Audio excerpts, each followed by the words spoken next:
Hello सभी छात्र एवं छात्राओं। ठीक है। आज ये दूसरा ऑनलाइन क्लास है। इसमें हमें करना क्या है, देखिए हमने क्लास में ऑफलाइन देखा। जब हम क्लास में थे हमने ट्रांसफार्मर का फेजर डायग्राम के बारे में बात किया था।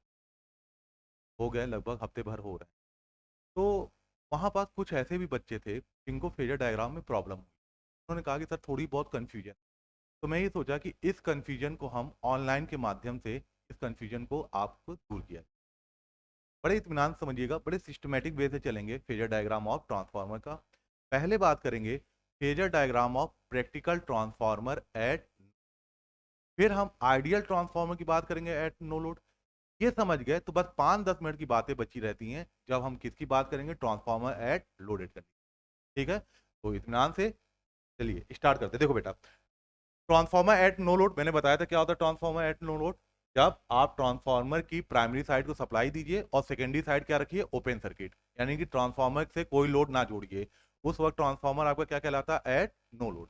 अच्छा, नो लोड के वक्त सेकेंडरी साइड ओपन होता है तो सेकेंडरी करंट क्या हो जाती है, जीरो।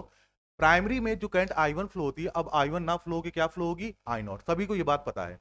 अब हमने ये भी देखा कि ये जो आई नॉट करंट है जिसे नो लोड करंट बोलते हैं, ये करंट एक्चुअली में इसका दो मेन वर्क है। क्या क्या काम करती है, पहला ये कोर को मैग्नेटाइज करती है, दूसरा ये कोर में लॉस और वाइंडिंग में, प्राइमरी वाइंडिंग में भी कुछ कॉपर लॉस करेगी। कहने मतलब इस करंट के दो काम है, कोर को मैग्नेटाइज करना, साथ ही साथ लॉस क्रिएट करना। तो हम ये कह सकते हैं कि भैया ये जो आई नॉट करंट है ना, ये हम ये मान ले रहे हैं कि ये दो कंपोनेंट से मिलकर बनी है। कौन कौन सी, I mu I W. I mu magnetising current होता था और आई डब्ल्यू कौन सी करंट होती थी, वॉटफुल करंट। ठीक है, तो अब बात समझिएगा, अगर आपको आई नॉट का फेजर डायग्राम चाहिए, आपको आई नॉट का फेजर चाहिए, तो उसके लिए क्या करना पड़ेगा, आई म्यू आई डब्ल्यू को, दोनों के फेजर को ऐड करना पड़ेगा, यानी कि फेजर सम करना पड़ेगा। अब देखो फेजर डायग्राम बनाने जा रहे हैं। तो फेजर डायग्राम में क्या होता है, ट्रांसफार्मर में जितने भी पैरामीटर्स आपको दिख रहे हैं, जैसे V1 I not, I mu I W, E1 E2 I2, है ना, ये सारे पैरामीटर्स आपको फेजर डायग्राम में नजर आए। चलिए स्टार्ट करते हैं। तो देखो बेटा, फेजर डायग्राम बनाने में सबसे पहला क्या काम करिए, आप एक ऐसा अ, जैसे आप समझ लीजिए कोऑर्डिनेट या चतुर्थांश बनाते हो ना, पहले ऐसे डैश डैश डैश कोऑर्डिनेट या चतुर्थांश बना लो। ठीक है, अब एक एक करके हम सबकी बात करते हैं। सबसे पहले बेटा बात करेंगे फ्लक्स की। ये मेन फ्लक्स, ये है मेन फ्लक्स, मेन। तो जो कोर में मेन फ्लक्स है उसको हम रिफरेंस मानते हैं। रिफरेंस मतलब उसका समीकरण क्या हो जाएगा, किस फॉर्म में, फाइम साइन ओमेगा टी। तो जिस भी क्वांटिटी को बेटा आप रेफरेंस बोलोगे उसकी इक्वेशन में साइन ओमेगा टी ही रहेगा, प्लस माइनस कुछ और एंगल नहीं। तो अगर सिर्फ इक्वेशन में साइन ओमेगा टी है तो ऐसे क्वांटिटी का फेजर फेजर किधर जाता है, प्योर हॉरिजेंटल होता है। किधर होता है, एकदम हॉरिजेंटल आप बनाएंगे, प्लस एक्स एक्सिस की दिशा में। जैसे ये देखो, ये हो गया आपका फाई एम, मेन फ्लक्स। कोई कंफ्यूजन तो नहीं, चलो ठीक। अब आ जाओ बेटा, अब बात करते हैं जो E2 E1 जो ईएमएफ है इनका फेजर डायग्राम। तो हम लोग जब बेटा ईएमएफ इक्वेशन ऑफ ट्रांसफार्मर याद है, जब डेरिवेशन कर रहे थे तो वहां पास एक जगह आया था कि ईएमएफ की इक्वेशन आई थी M sine omega t minus pi by two. अच्छा, ये इक्वेशन दोनों के लिए वैलिड है, मतलब E1 के लिए भी वैलिड है और E2 के लिए भी वैलिड है। यानी कि E1 कहो चाहे E2 कहो, दोनों की इक्वेशन में, यहाँ देखिए बोर्ड पे, दोनों की इक्वेशन में क्या है, sign omega t minus pi by to, minus pi by to. इसका मतलब जब भी, अब फेजर ये पढ़ना हम लोग फर्स्ट ईयर में सीखते हैं, माइनस का मतलब क्या होता है कि आप इस एक्सिस से प्लस एक्सिस से किधर जाइए, क्लॉकवाइज डायरेक्शन में। यहाँ पास आएंगे भाई 90 डिग्री, पाई बाई टू का मतलब 90 डिग्री, यहाँ तक आए। अब यहाँ से एक फेजर ड्रॉ करिए, यही फेजर किसकी दिशा बताएगा आपको, ईएमएफ की। इसमें एक ईएमएफ हम लेते हैं E2 और उससे थोड़ा सा छोटा ले रहे हैं E1। पहली चीज, दोनों सेम डायरेक्शन में है, देखिए E1 E2 दोनों में बेटा क्या है, minus pi by to, minus pi by to है ना, यानी कि दोनों की डायरेक्शन सेम होगी, ये दोनों सेम फेज में होंगे।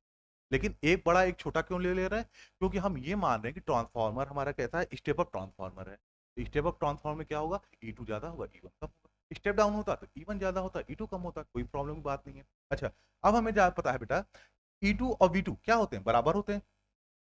E2 बराबर V2 हो गया, सभी लोग को पता है क्योंकि हम यहाँ केवीएल अप्लाई करते हैं।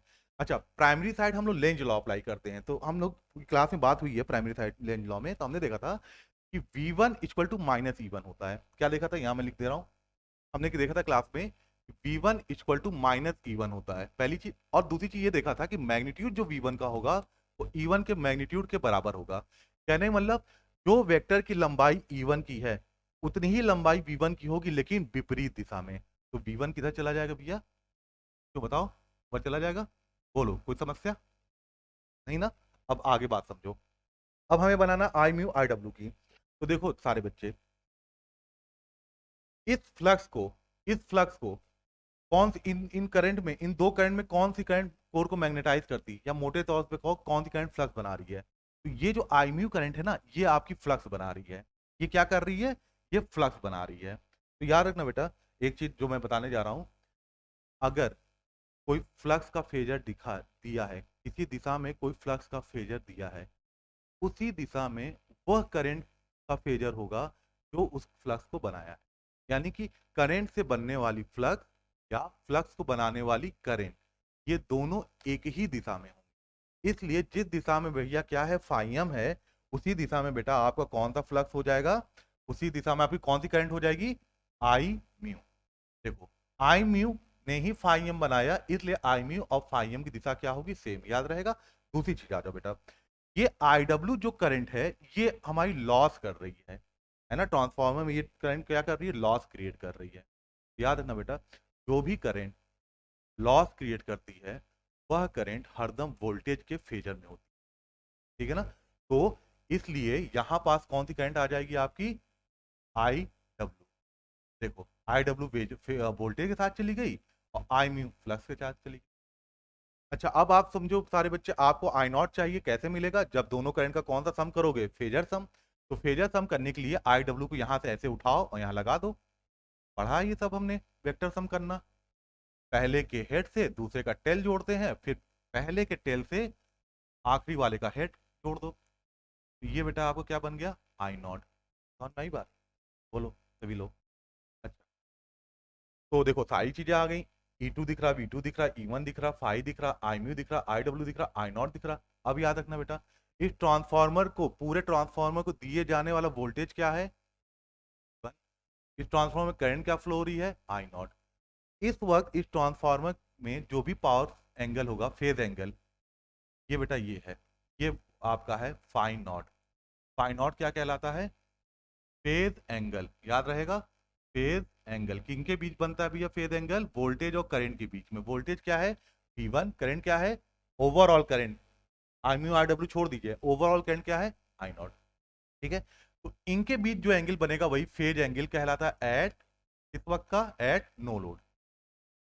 तो देखो ये बेटा फेजर डायग्राम किसका हुआ आपका, सिंपली किसका, प्रैक्टिकल ट्रांसफार्मर का एट नो लोड पे। बोलो बात क्लियर है? अच्छा, इसके बाद बात कर लिया जाए, हाँ हाँ, अगर ये ट्रांसफार्मर आइडियल होगा तो क्या होगा, है ना? चलो अगला पेज। अब मैं लिख देता हूँ, ये phasor diagram, phasor diagram of ideal transformer at. अब एक चीज ध्यान रखना बेटा, हमने क्या पढ़ा था, आई नॉट बराबर क्या होता है, आई म्यू प्लस आई डब्ल्यू। ये वो करंट है जो लॉस करती है, लेकिन आइडियल ट्रांसफार्मर में तो कोई लॉस होता नहीं। आइडियल ट्रांसफार्मर में जब कोई लॉस नहीं होता है, इसका मतलब इस करंट की वैल्यू क्या होगी, जीरो। इस करंट की वैल्यू क्या हो जाएगी, जीरो। तो आई नॉट ही क्या होगा, आई म्यू, यानी कि सिर्फ एक ही करंट एग्जिस्ट करेगी, वो है मैग्नेटाइजिंग करंट, है ना? तो देखो फेजर डायग्राम बना लो सभी लोग, ज्यादा कुछ नहीं करना है, बस हल्का सा आपको करेक्शन वो करना होगा, हल्का सा चेंज। देखो बेटा, इधर फाइम था, नीचे क्या है, E2, यही है V2। इधर क्या है, E1, इसके जस्ट अपोजिट क्या था, 1, है ना? अब देखो इधर क्या था, आई म्यू, इधर ऊपर क्या था, आई डब्ल्यू। लेकिन आइडियल ट्रांसफॉर्मर लॉस होता नहीं, तो आई डब्ल्यू क्या हो जाता है, जीरो। आई डब्ल्यू क्या होगा, जीरो। तो आई डब्ल्यू है ही नहीं। जब आई डब्ल्यू नहीं है, तो जो फेजर किसका है, आई म्यू का है, वही किसका फेजर हो जाएगा, आई नॉट का। सिंपल से बेटा बात यहाँ हो गई, आई नॉट।